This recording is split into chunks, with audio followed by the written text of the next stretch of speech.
So, for much of the beginning of the Revolutionary War, the British were successful. They certainly had a much larger army. They had much more in terms of weapons, ammunition, certainly better rations, better uniforms, and were much more organized. But the Patriots did have some advantages, one being home court advantage. Another being that these patriots really believed that, they were fighting for their homeland and their way of life, and they were fighting to be independent. And that really gave them a lot of encouragement. Now, through the earliest battles, again, for the most part, the British are successful, but the Patriots do enjoy some successes. And with those successes, they are also able to secure aid from France. And with that, they know now they will have more manpower as well as a better supplied army. It's also important, again, I just want to, bring everyone back to the fact that this is truly an effort of all colonists who consider themselves to be patriots. So the wealthiest and their families, the poorest and their families. And we typically are familiar with the reality that women typically work on the home front and they might serve as nurses, they might work to make supplies and things of that nature. But many of the women, especially from the poorest classes, were camp followers and they followed their husbands because as a family unit, they didn't own a home. They didn't have, much to protect. And so the wives would often go right by their husbands, and in many cases, like Margaret Corbin, actually fight in her husband's place when he died. Deborah Sampson, again, she dressed as a man and served in the Continental Army. And she is one of certainly others, but she is the one that we are the most familiar with. She enlisted as a soldier named Robert Shurtleff, and it was only discovered that this Robert soldier was actually a female when Deborah Sampson was wounded in battle, and when the um, hospitalists came to render aid, discovered that she was indeed a female and not a male. And that brings us up to where we are now in chapter 6. And so throughout the Revolutionary War, the biggest challenge for not only Congress but for Washington was getting people to be united as a nation, not just as an individual colony. The Congress acted as the national government through the duration of the war, but they had to rely on the individual states to send money and to send soldiers. Delegates drafted what was called the Articles of Confederation in 1777, and 8 states had ratified it by June of 1778. It was 1781 before all 13 states had ratified the document.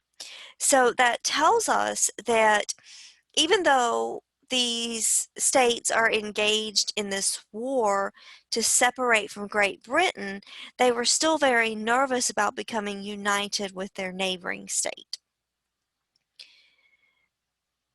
The absence of a government during this war really meant that the state governments were truly crucial. They had to find a way to communicate and cooperate to secure a victory against Great Britain.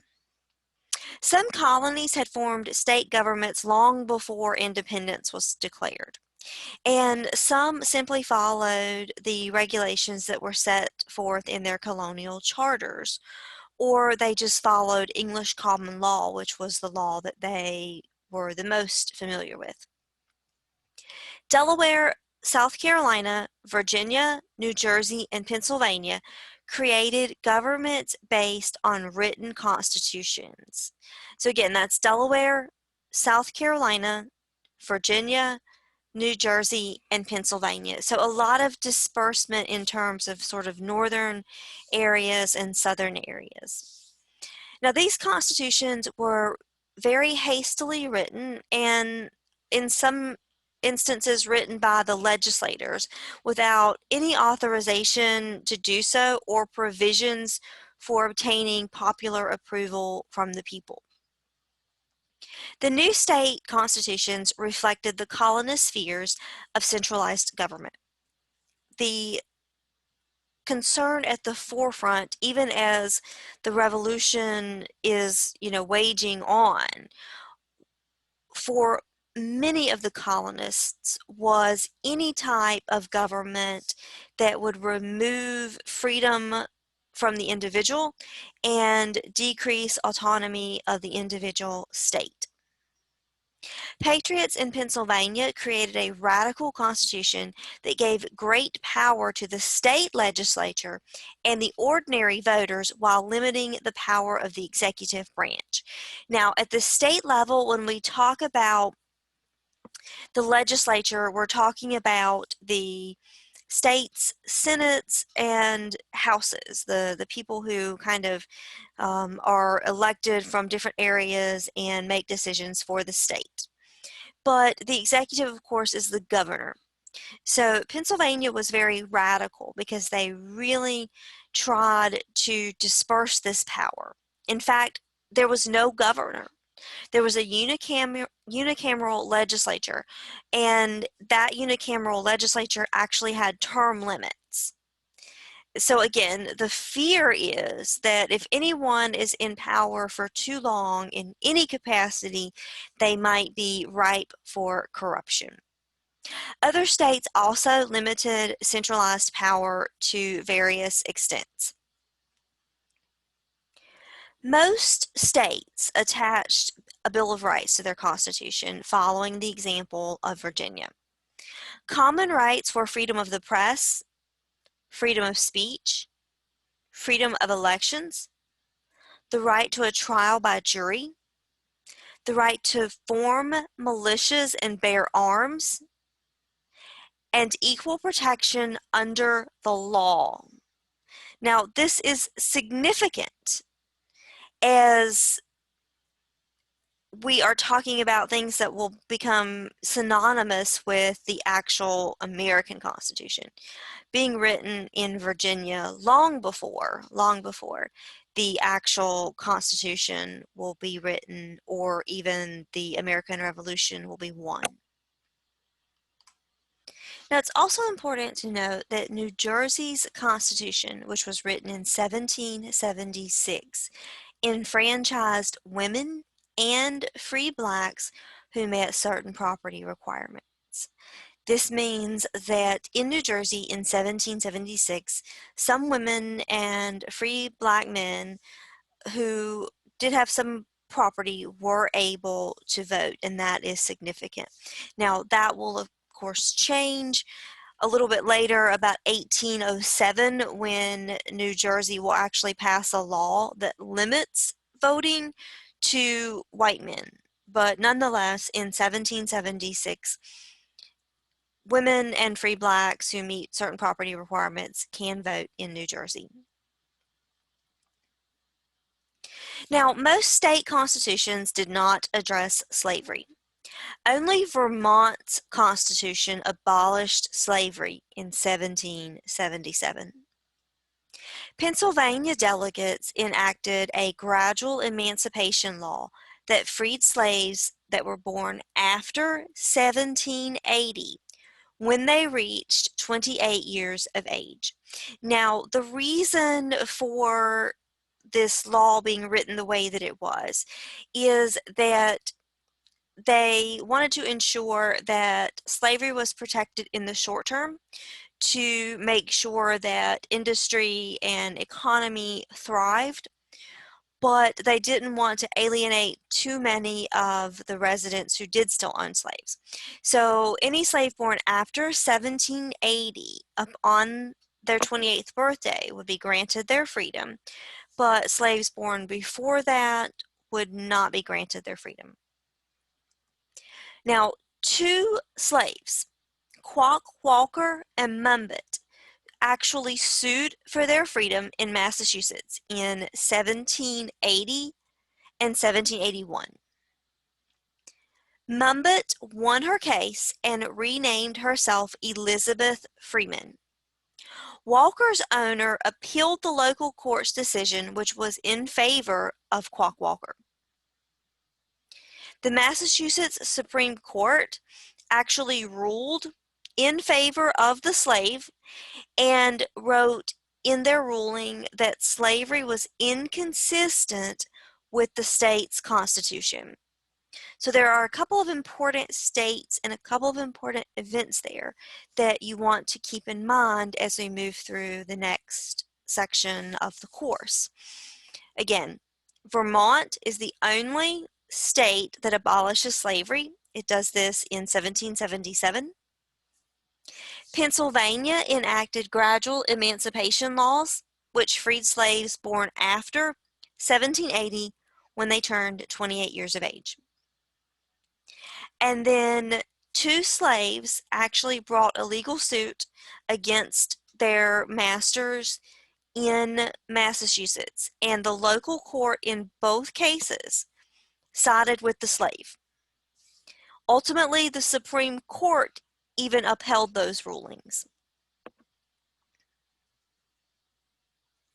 During the Revolutionary War, conditions for Southern slaves became increasingly harsh because the British offered freedom to slaves who escaped and fought with the Redcoats. However, thousands of those who escaped were left undefended when the British forces retreated. Many blacks believed that the revolutionary ideals of the American Revolution were completely inconsistent with slavery. Northern free black communities, particularly those in the seaport cities, grew rapidly because jobs were plentiful.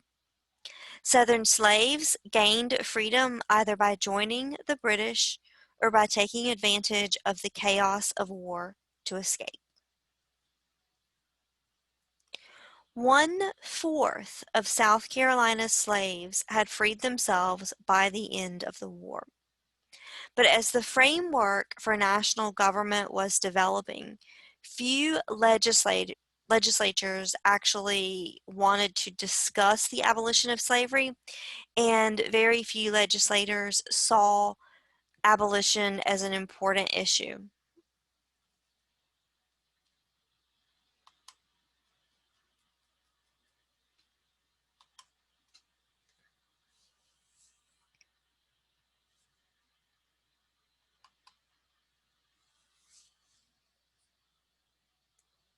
Now, the Continental Congress considered an alliance with France to be the most important objective for winning the war. And they believed that this was far more important than addressing the issue of slavery because France could provide the badly needed financial and military support.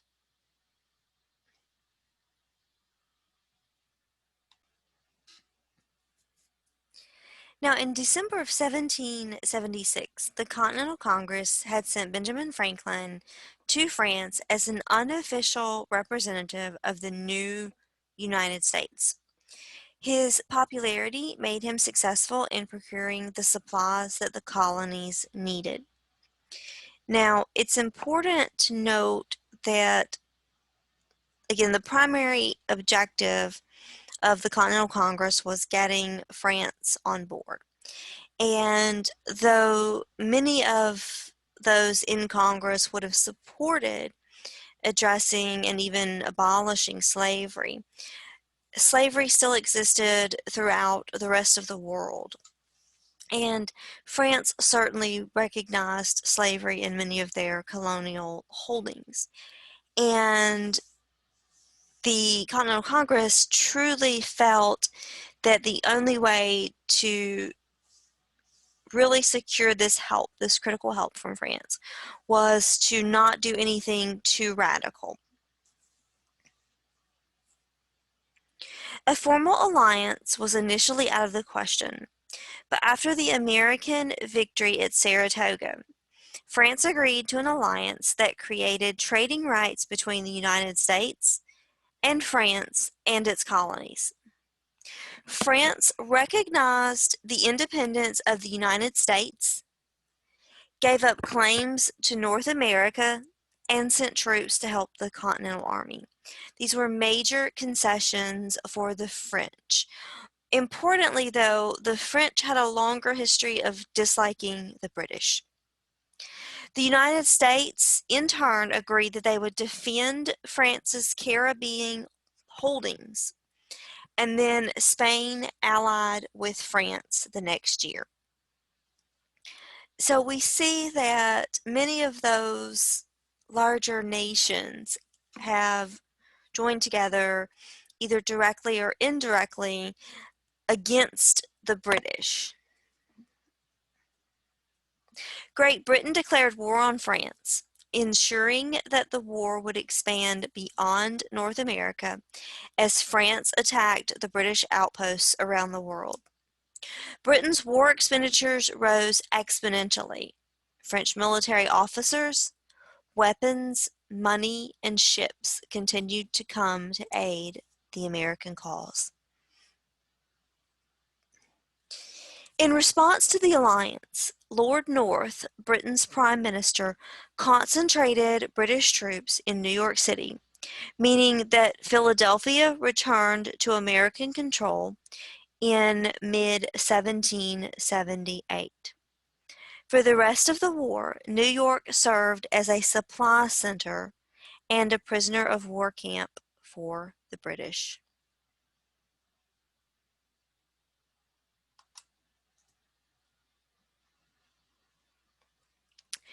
When Americans learned of the impending French arrival, fewer men volunteered for the army, while others took the offered bounty but never reported for duty. The local officials who implemented the draft accepted substitutes for draftees, resulting in slaves, landless laborers, and mentally and physically unfit men joining the army. Now, this is an important thing to make note of because the local officials, not a central government, implemented drafts. So not every town or city or state had men who were drafted. But the local officials didn't really care who showed up. They just needed, X number of men.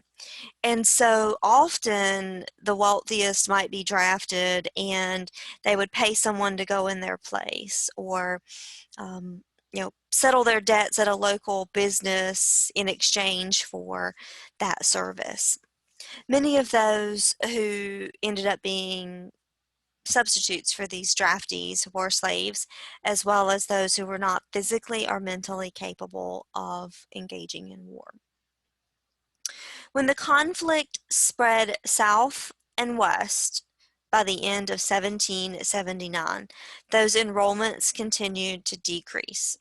The troops were stretched thin and faced danger, food and material shortages, and capture. The British held patriot prisoners of war in New York City jails or on the ships in the harbor. The conditions were filthy and the guards were abusive.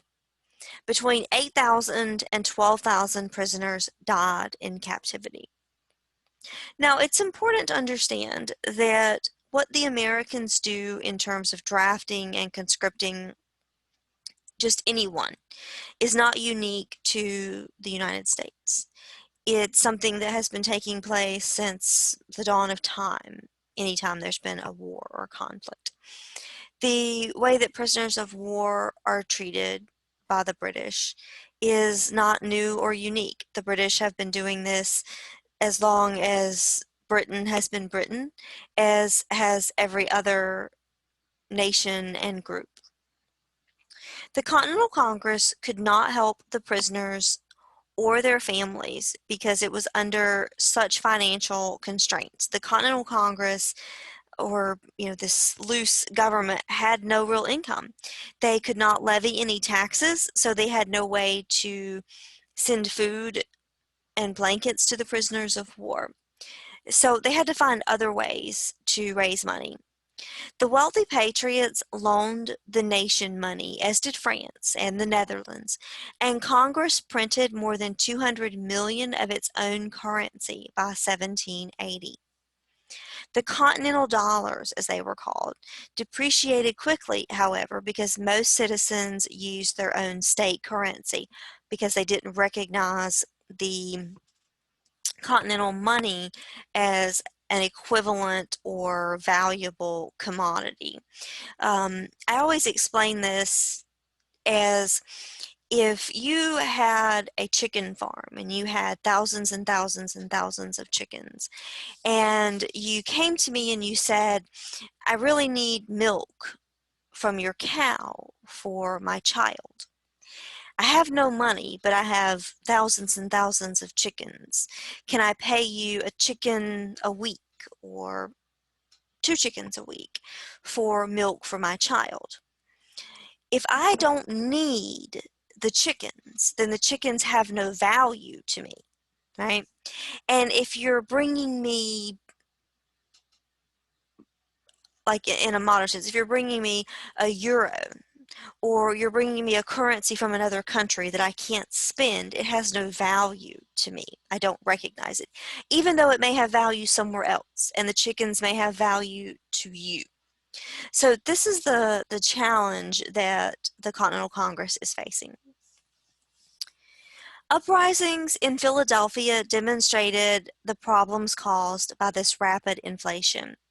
Although the authorities tried very hard to regulate the prices, merchants were believed to be hoarding goods in January of 1779. The finances of the Congress improved slightly when it issued certificates to wealthy patriots backed by a $6 million loan from France.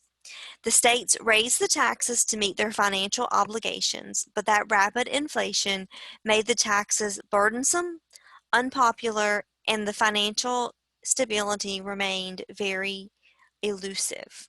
Now, it's important to know that in many cases, the merchants were hoarding and withholding goods and services, but at the same time, those goods were in much greater demand. Congress wanted to settle two interrelated and difficult issues. They were the Western land claims and the Indian alliances. Native Americans resented intrusion onto their land, but congressional leaders were clear that a successful outcome in the war meant that they had to be able to expand into the Western Territory.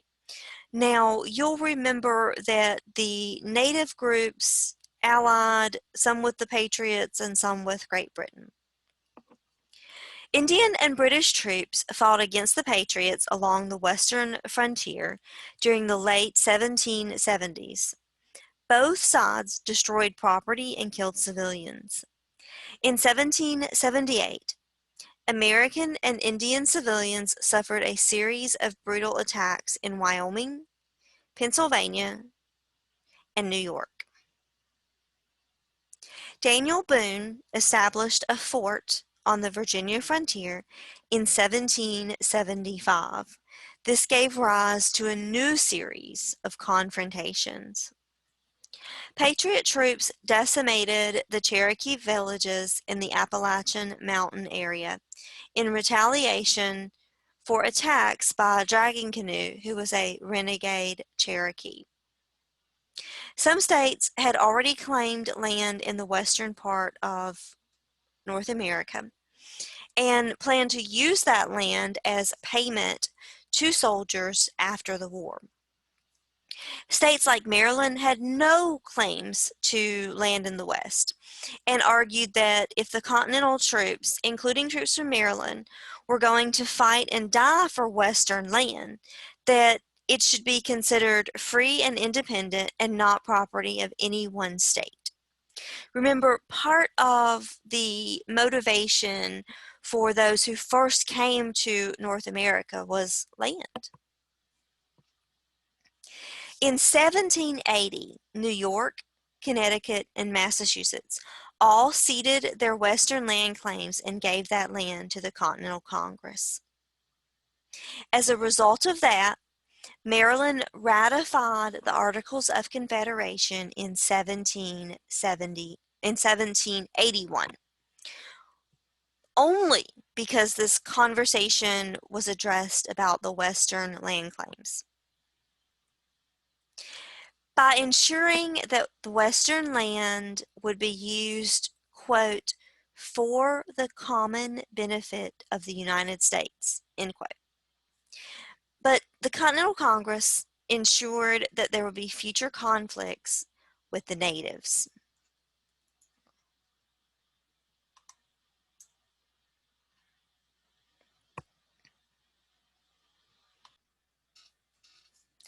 Now, fighting continued in the Ohio and Mississippi River valleys as the British and Indian forces tried to halt the flow of American settlers into the region. British officers recruited the Sioux, the Chippewa, and the Sauk warriors to attack the Spanish along the Mississippi. The British established a post in the Vincennes River area. George Rogers Clark of Virginia mounted an effective but uncoordinated campaign against the British in the Mississippi Valley. He was successful in some battles and launched a surprise attack. Although the British maintained Detroit, the Americans achieved greater control in the Ohio Valley. American General John Sullivan attempted to destroy the Mohawk, the Seneca, and the Onoga villages that were along the central and western part of New York. These attacks ended the threat from the Iroquois but disrupted the British supply lines to Fort Niagara. Patriot attacks in Ohio continued and resulted in Pennsylvania's militiamen massacring more than 100 Delaware Indians near present-day Canton, even though the Delawares were Christian and had declared their neutrality. Battles between the Indians and the settlers continued after the Revolutionary War, but with the French and Spanish help, the Continental and militia troops defeated the British and their Indian allies and controlled the Mississippi and Ohio River Valley.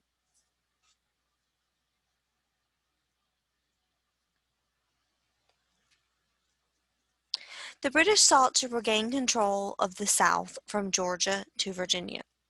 In 1778, they captured Savannah and eventually all of Georgia.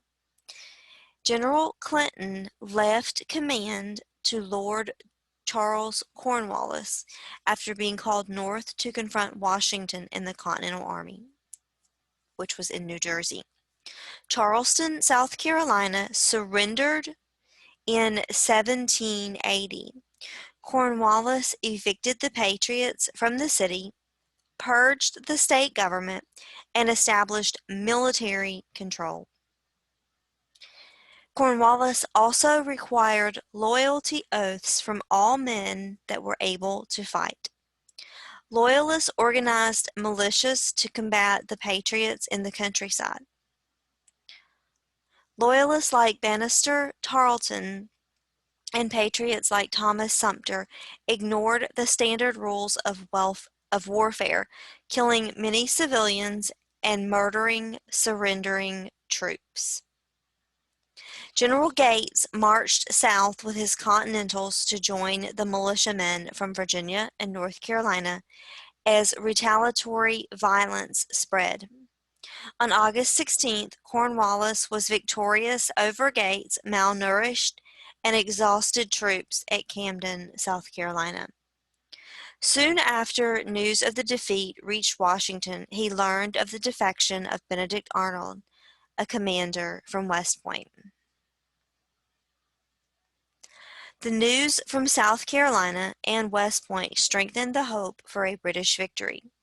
Most of Clinton's forces were in New York City, and he planned to send troops to support Cornwallis as necessary. With Loyalists' help, Cornwallis controlled Georgia and South Carolina. Patriot morale and resources were low. The Continental soldiers in the North mutinied in 1780 over their pay and terms of enlistment. Now, I want to remind you that about 20 to 25% of Americans were loyal to the crown through the duration of the war. By 1780, these soldiers are frustrated. They're not being paid. They are dissatisfied with their terms of enlistment, which they do not believe to be equal or fair. Luck, leadership, and the French helped the Patriots to prevail.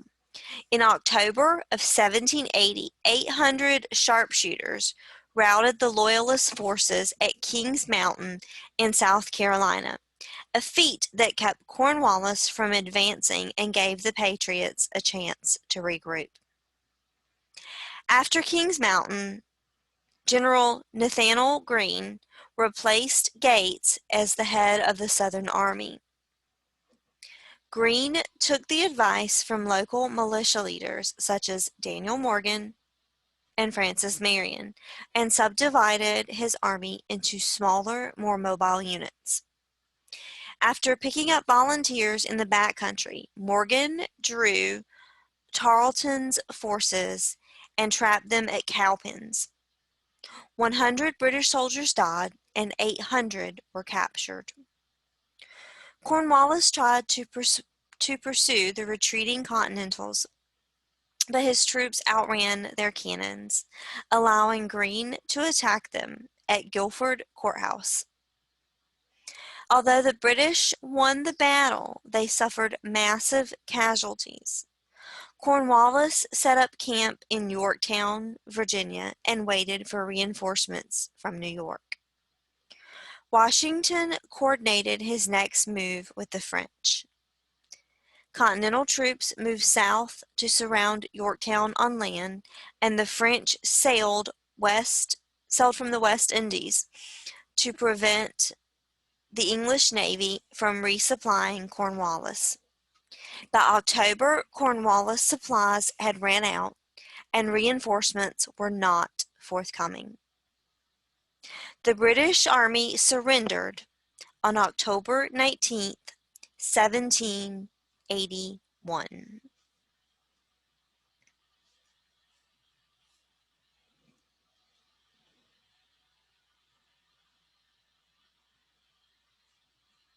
Now, here we can see the various movements of the British forces. We can kind of get a visual of some of these important locations. Here's Camden and Kings Mountain. Up here is Guilford Courthouse. And we can also see the movements of the American forces. But even over here in this western area where we have the Mississippi and the Ohio River Valley areas, we see that there are British forces over in this area.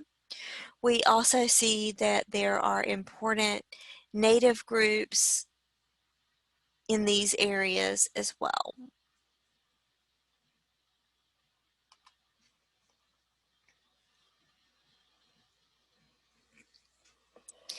After the surrender at Yorktown, while the peace negotiations were underway, the British troops harassed the Continental troops in New York City. Many Continental soldiers were eager to collect their overdue wages, and they mutinied when Congress disbanded the Army in 1783 without providing back pay. 300 troops marched on Philadelphia, and Washington sent his own troops to put down the mutiny. The bloodshed was avoided when Congress agreed to pay the soldiers half of what they were owed in currency and the other half in certificates. But the issue of back pay continued to plague the country for the next 10 years. In Paris, Benjamin Franklin, John Adams, and John Jay were negotiating peace terms. The British public's increasing dissatisfaction with the war, especially after the defeat of Yorktown, forced the British to sue for peace. The French were unwilling to accept the Americans as political equals because the Congress had instructed the delegates to comply with the French wishes. France completely controlled the negotiations and prevented a separate treaty between America and Great Britain. The peace treaty, when finalized, was beneficial to America. The British recognized the American independence. They ceded all lands south of Canada and north of Louisiana and Florida, from the Atlantic to the Mississippi River. Spain regained control of Florida. None of the Indian allies, either British or American, were consulted. The Treaty of Paris led to the exodus of British troops and loyalists from the United States. They relocated to Canada, the West Indies, and Great Britain. Troops occupying forts along the western frontier did not leave for many years and continued to cause problems between the U.S. settlers and the local Indians. Former slaves who had fought with the British were given their freedom, and many of them initially resettled in Nova Scotia, where they received small plots of land but little else. The small Afro-Canadian community grew despite the obstacles, but others migrated to Sierra Leone. The Americans were able to defeat the British because the war was fought on American soil and because the fighting with the Indians and the French had prepared them for fighting the British. The British Army could not maintain its supply lines, and its officers were afraid to make any independent decisions, handing control over to the people in London who failed to understand the actual conditions of fighting in North America. Although both sides relied on the help of allies, the Hessians and the Indian allies of the British began looking out for their own self-interests when the British began to lose the war. America's allies, France and Spain, were willing to help the Patriots and themselves in the process. To be successful in putting down the American Revolution, the British had to conquer each colony separately. Because the Patriots had the support of a large civilian population, as well as the Continental Army, this was very difficult to do so. It's also important to keep in mind that these battles are being fought on American soil, and that is a tremendous advantage for the Patriots. And that brings us to the end of Chapter 6.